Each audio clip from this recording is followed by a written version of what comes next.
Exercise 2, the circle of support, encourages you to take the material you produced in the first exercise and imagine what it would look like in colour, shape and form. By exploring the way those colours, shapes and forms reflect your own emotional and intellectual engagement with the material. So this is our second exercise. The second exercise is called the circle of support. We're going to be taking the work that you produced for the first exercise, the tree of support, and we're going to be exploring those roots and branches in a little more detail. So I'd like you to draw a circle on a piece of paper, or what I've done, a round cake holder, and divide that in two parts.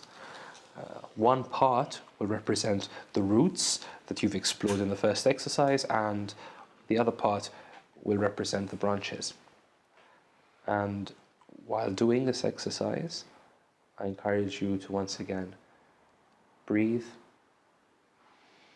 come back to your breathing, be present in the body, relax, and think first about all of those roots that you filled in for exercise number 1.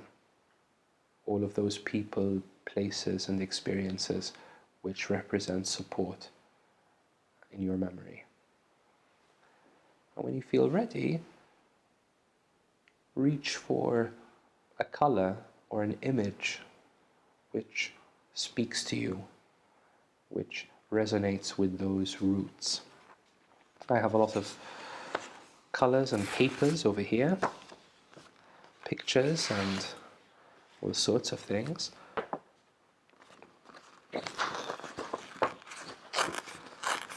And I'm going to start thinking about the colors, thinking about the shapes, which stand out to me when I remember the roots of support that go so deeply into my life.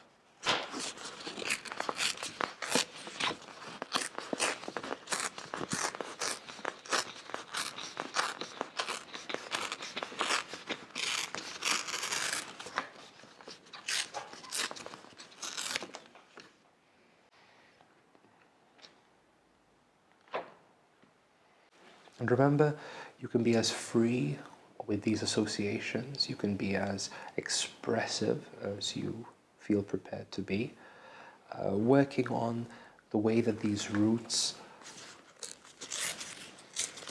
reach in to various parts of your life.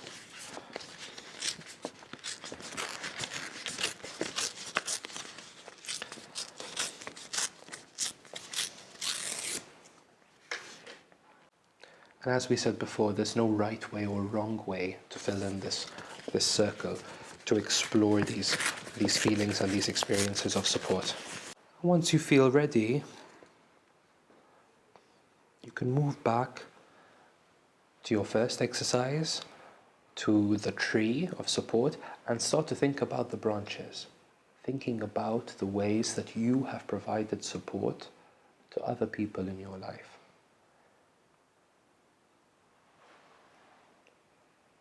Imagining what colors, shapes and forms feel most appropriate to represent those feelings of providing support to others. And when you're ready, you can begin to fill the other half of your circle.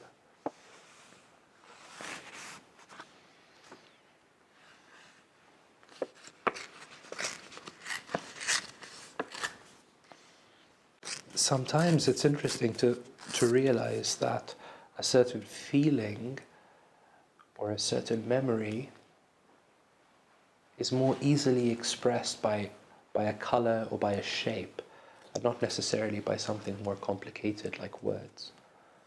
And that's why I think it can feel freeing to think about our memories in terms of color, shape, and not simply a more literal understanding of what it means to remember.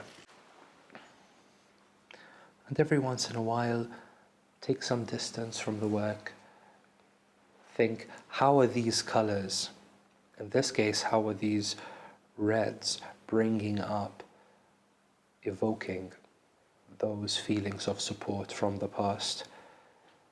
When I see this richness, when I see these figures, when I see this movement, how does that remind me, produce an embodied, a memory in the body of what it means to feel supported?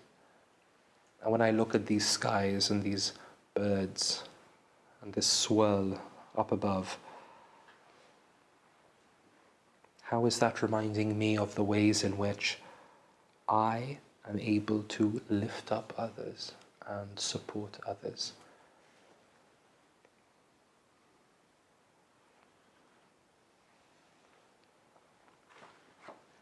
And again, just letting the mind associate freely, not forcing it, not pushing yourself in any direction just because you think it's the right way to go.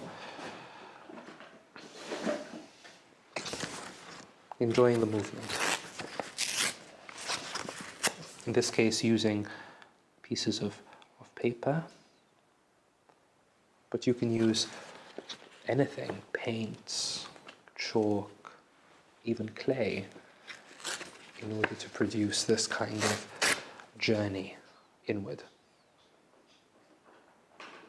It can be as easy as that.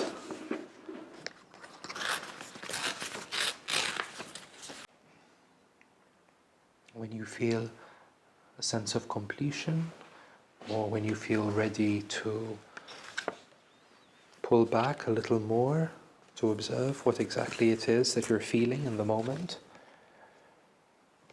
return to the breath and remember that the work you're producing is, in effect, a snapshot of a moment, of the presence of this moment, which is unlike any other moment you will ever experience today or ever again. And that is why the image roots us to this moment here and now.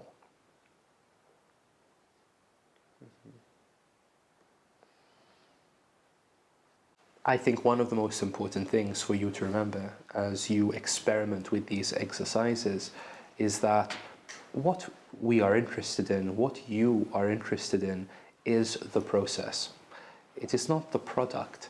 It's not about producing a work of art which can sit in a gallery or be exchanged for money.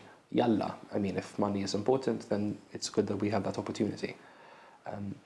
But these exercises, I think, primarily speak to the fact that so rarely do we give ourselves space to slow down and to reflect on the process, to let what it is we're doing take control, not as a journey towards some destination, but as a movement which is valuable in and of itself.